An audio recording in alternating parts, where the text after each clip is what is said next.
to do experiments on different things. These oil burning lamps are nice. They're awesome. They're good if you sit on a table or a shelf up high. But if you have them all around the floor, stationed all around the floor, lit, it's easy to bump into them, especially if you're moving stuff around and working and hauling stuff back and forth. It's easy to knock them over and break them. These are more heavy duty. That's the new one there. That's a new one. I got that yesterday. That's a dual fuel. You put the kerosene in the bottom of it and you pump it up. And I was using this yesterday. This is more for outside because some fumes come out. And you don't want to get carbon monoxide poisoning, the silent killer. These are a lot more safer. But yeah, this is a base camp. A little cheap thing. Got little screws holding the legs on. The guy that did the welding job for me for the wood stove, he told me he can make me one. Heavy duty. A big one. Like real heavy duty. So that way I could put my canners, pressure canners and stuff on it. And do outside canning, 3 of them at the same time. That way you can can a whole bunch at once. The same amount of time it takes to do one, you could do 3.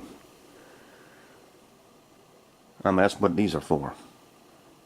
You got one for the propane cook stove that's eventually going to be in here when I get the house fixed up. One for the outside canning station, and an extra one, a spare one. Got fire extinguisher.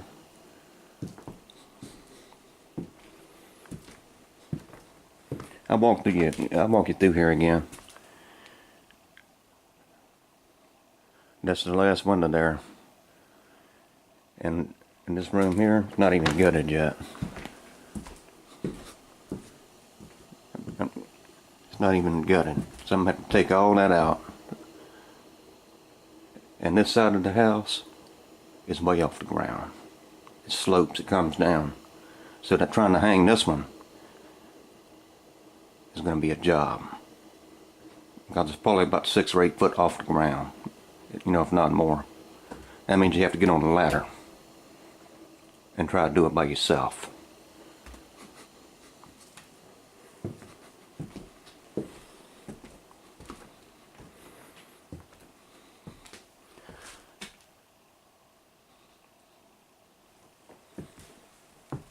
So that's the other light there.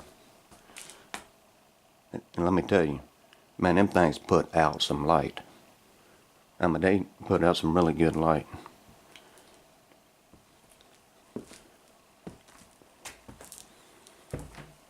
Got to clean up in here, put my tools up and stuff. So that's one of the windows. That's one there. See up top, it's got moisture damage. I didn't put the crippler studs in there, the little ones that go up top. I didn't do that yet. Because I'm going to have to take that out when I reside the house. A lot of it's, it's going to have to be cut out and replaced. But I got it in. It's in. The outside doesn't look all that great, but it's going to get resided anyway.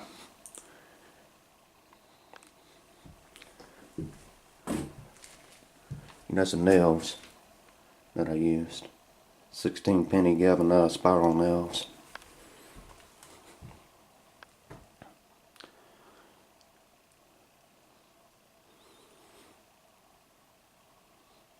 So you can see it right here.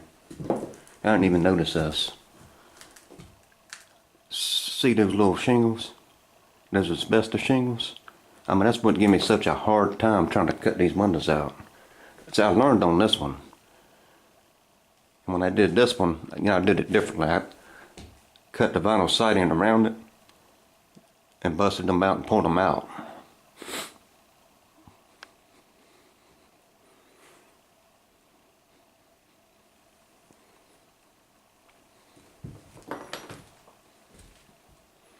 But it's been a job, boy, I'm telling you. It has been a job. A lot more than what I thought. See that spool of wire there? I don't know how it happened, but last Thursday, the day before I left to come here, Norfolk, Virginia, I got home from work and had 2 big boxes sitting on my steps. And I'm like, well, I didn't order nothing. And I went and I looked at the name, and it had my name on it, Home Depot. And I looked at the box, and the box is all busted up and stuff, and had stickers all on it. And I opened it up, and it was another spool of wire.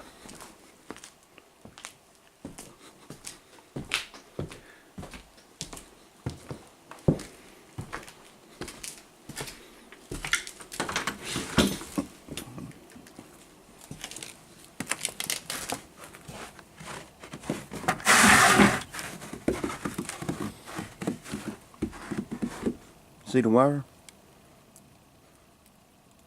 Another spool of wire. Another one there. Free. See? The dumpster. It didn't get delivered. I mean, it didn't get dumped. Got a little snow on the ground. This little workstation here. Got my saw out here. I gotta put all this stuff up today. Generator.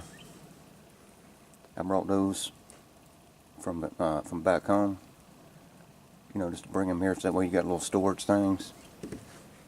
That's another little dolly I bought, so that way I got an extra one to sit stuff on and roll around. And that's the blower for the wood stove. But yeah, it's cold.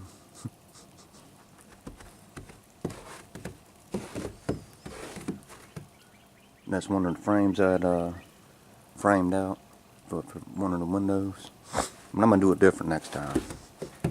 You live and learn. That's how you learn. Through trial and error. Make mistakes. That's how you learn. I took the actual size of the window, which is 35.5 by 37.5, and tried to do them that way instead of the rough cut opening, 36 by 48 inches. That's what gave me such a hard time trying to put the windows in.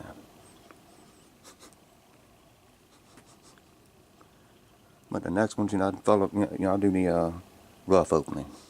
That way you got 1/4 of an inch on all 4 sides to be able to put it in. And then put chims on them.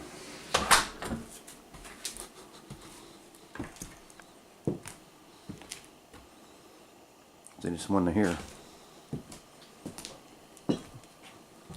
It's got moisture damage.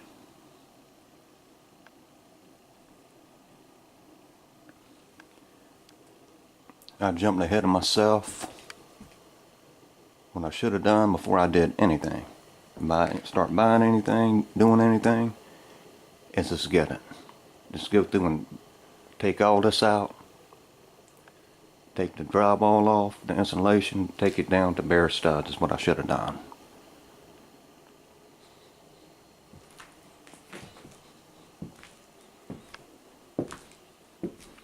And I'm probably going to end up having to roof it first. Inside it. Before I even start doing the inside. Because you have to seal it. You need to seal it. Do it right. Put new siding on. Fix the eave, the trim that runs on the outside the house. Fix the roof. And then put the windows in the same time you side it. Is what I'm probably going to end up having to do. Because I'll jump ahead of myself. Instead of slowing down and thinking things through. Because I just want to try to get things done. I just jump in there. Not knowing exactly what I'm doing. Because I don't do this for a living. And this is a major job. Especially for a one-man operation. See all that? Those top plates? All that needs replaced. And I gotta try to figure out Because I'm probably gonna have to try to jack this up somehow. You know, to get them out and put new ones in. I mean, this room was one of the worst ones because it leaked back here. I mean, this wall here seemed fairly good. It's not as bad as this side here because the eave along the side was leaking. And it all came down in the middle of the floor. See, back here looks okay. You know, it's not all that bad. But it was leaking back here. See, I mean, this wall here seems, you know, it seems okay. It's not near as bad as this wall here. Along the eave where it was leaking. I'll walk through again when you get better light. I'm just trying to be respectful to the neighbors. I mean, you got neighbors, but they're not on top of you. I mean, they're not right beside you. You got a guy way over there across the road. You got another guy way down here. And you got some people over here. But they're, you know, I mean, they can still hear it. You know, it's loud. You know, generator's loud. Especially early in the morning. But this, no, I mean, this room here was leaking. And the ceiling came down. It leaked. And it went down. And right in here,